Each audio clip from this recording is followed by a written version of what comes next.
Before I start this list, I would like to give a few honorable mentions to Star Wars The Last Jedi, Kingsman: The Golden Circle, Split, Justice League, Beauty and the Beast.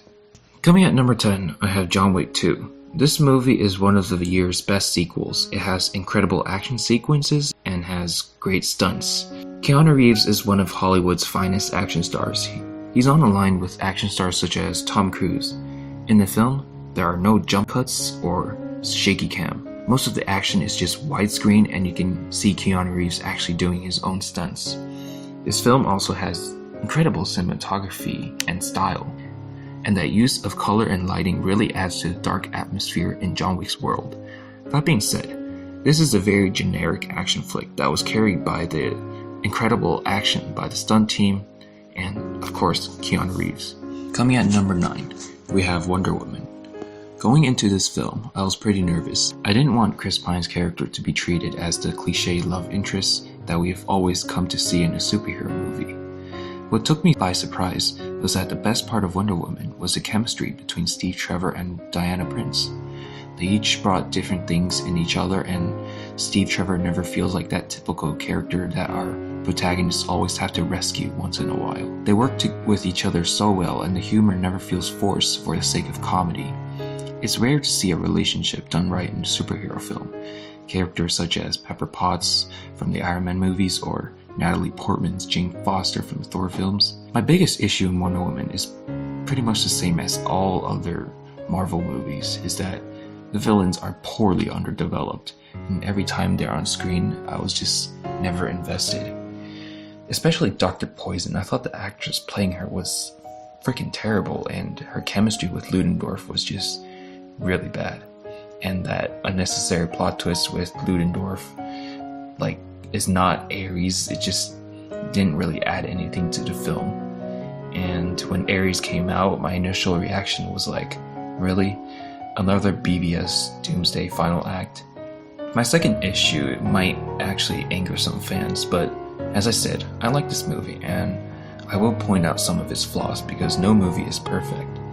That being said, I don't think Gal Gadot is that great of an actress. Some of her more emotional scenes feel a bit wooden, especially when you put her in a scene with great actors such as Chris Pine, Robin Wright, and Connie Nielsen.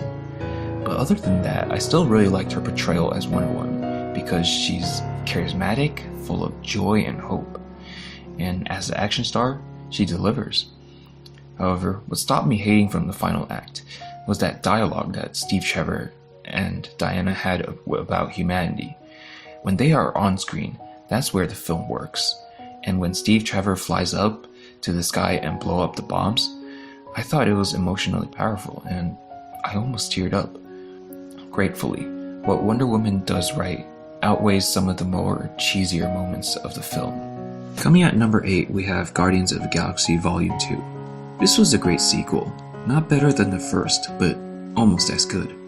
Back in 2014, when I watched the first Guardians of the Galaxy film with my friend, I thought it was one of the best Marvel films I have ever seen, simply because of the unique style that James Gunn took on these relatively unknown characters. But I was worried that Guardians of the Galaxy 2 would just be another Age of Ultron. What I mean by that is that the second Avengers film was just pretty much the same film as the first one. The second Guardians of the Galaxy film feels completely different from the first, and the film explores the father and son relationship very well, and I was touched when Yondu redeemed himself by saving Peter Quill. And then you finally understand that Yondu was the father figure that Peter has been exploring for years. My only issue that I had with the movie is that the first quarter was really there to set up our characters and remind us why we loved the first movie, but it just jumped from location to locations and had lots of pacing issues. But overall, as a film, I thought it was really solid, and it's a great sequel to one of the best Marvel films. Coming at number 7, we have Dunkirk. This is the type of film that makes audience think. Nolan is best at that with films such as Inception, Interstellar, and Memento. Nolan's films are very complex and you cannot pick up everything on the first viewing. The unique story structure gave us a fresh take in the war genre, and typical war films is just one character's perspective, such as Desmond Doss from Hacksaw Ridge and Captain Miller from Saving Private Ryan. This film is simply about the events of Dunkirk. There are no character moments where they reminisce about their daughter or wife. Right when the film started, the war starts, and you feel completely unprepared and scared of when or where the Germans will strike. The film felt a lot like Mad Max Fury Road, in which the movie is really just one big action set piece. My only issue with this movie is that there are no memorable characters. Everyone gave a fine performance, and even Harry Styles. Dunkirk may not be Nolan's best film, but every film that he has released are all beautifully directed.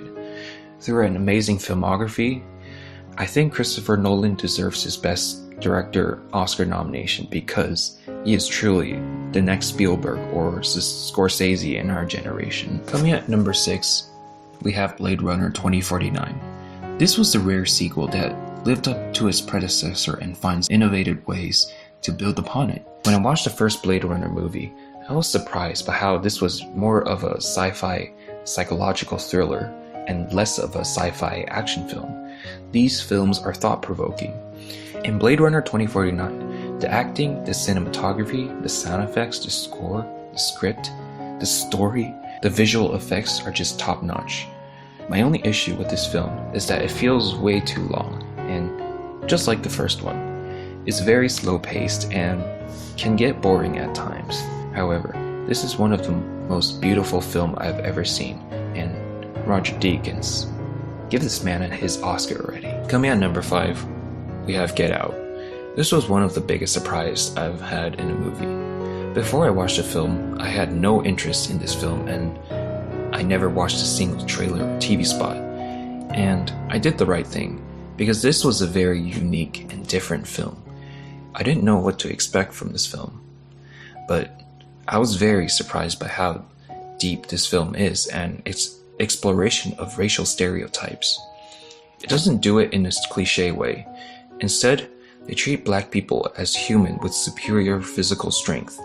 And when the plot twist where it was revealed that the lady has also been seducing other black men, it was just a oh my god moment in a movie. Coming at number 4, we have yet another horror or thriller in this case, It. It was a great movie. The kids were great, and I thought everyone gave a fine performance, but the standout of this film is none other than Bill Skarsgård as Pennywise. His performance as Pennywise is just incredible.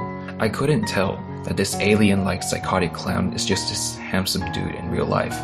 Kinda reminded me of Heath Ledger as the Joker. He completely steals the show and owns the role as Pennywise. My only issue is also one of his strengths. It's hard to explain, but I thought the bully was pretty intimidating, and it's this love-to-hate character like Joffrey from Game of Thrones, but I feel like his presence did sidetrack Pennywise as the main villain because we're so invested in Pennywise and then we have this other villain. But overall, this was a really fun movie. Coming at number 3, I have Baby Driver. I had lots of fun with this film. It reminded me of how much I love the first Guardians of the Galaxy film. Just like the soundtrack alone is a character, and each track serves a purpose. But the main strength of this movie is the directing. The film is very stylish, and you can instantly tell that this is an Edgar Wright film. It's really entertaining and has great action, and I actually bought their relationship with Baby and Deborah. This was one of the most entertaining films of the year, and if you haven't seen it yet, go do yourself a favor and watch this movie. Coming at number 2, we have Thor Ragnarok. After 2 mediocre films in the Thor franchise, I wasn't really hyped when they announced a Thor Ragnarok film. But when they released that first trailer, I was shocked by how different it feels from the other Thor films, and when I watched it, I liked it more than I thought I would. It's certainly not best picture or best screenplay material, but the main reason why this film works is because of Taika Waititi. This film was hands down the most entertaining film I've ever had in a theater. The comedy, the action, the dialogue, the villains, the acting was just all great. But my only issue with this film is pretty much the same as the other films. I thought Cate Blanchett played Hela very well, but she was a bit underused.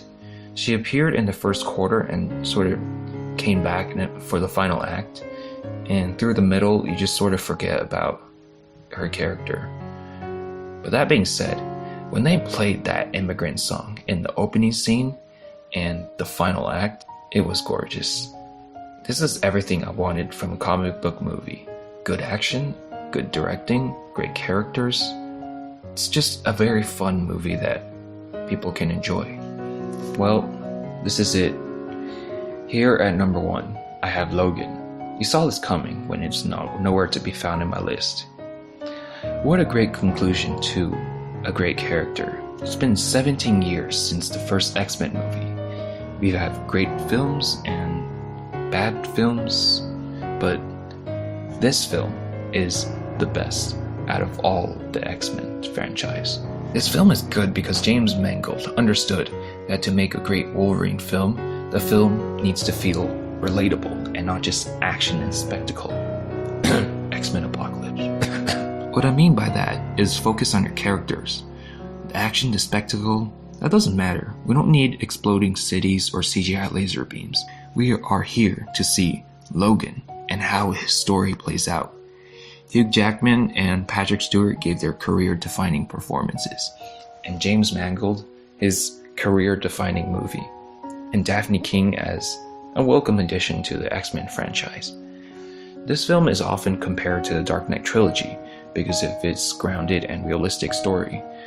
When the film ends, it was very powerful, not just as a standalone movie, but as characters that have been through so much in their life through these 17 years of X-Men movies. And it's nice to see the bold direction that they took with Logan and Xavier's character. I found myself almost tearing up because it was very satisfying and heartbreaking. And this film actually fulfills the prophecy from James Mangold's Wolverine film in 2013. I see you on your back. There's blood everywhere. You're holding your own heart in your hand. Because, he's holding his heart, and